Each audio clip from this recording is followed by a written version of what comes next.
come behind the scenes with us on this product-based shoot that we're doing on an iPhone with Bloom, a female-owned company nonetheless. So we're using Life Lapse to create this stop motion, obviously, that's our app, and we have the drinks. They're slowly going to fill up. So what we're doing is we're taking a photo, adding a bit of product, taking a photo, adding liquid, and repeating this process until the drinks are completely filled. This video only took 6 minutes to shoot and edit. And here's the final result. Please follow if you want to see more behind the scenes on how to create videos like this from your iPhone. Thank you so much for watching. If you enjoyed this free tutorial and you want a chance to win $100 to Amazon, which is, by the way, where we buy most of our stop motion gear, please leave us a review in the Apple App Store sharing what you love most about Life Lapse.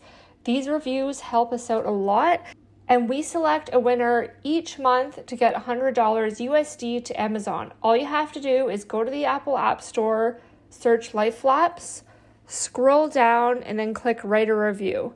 Share what you love most about Life Lapse, screenshot it, and then DM it to us on Instagram. This will take you no longer than a minute. You'll be helping us out a ton, and you'll have a chance to win $100. Don't forget to subscribe to our YouTube channel so you can be the first to know when we release new stop motion tutorials.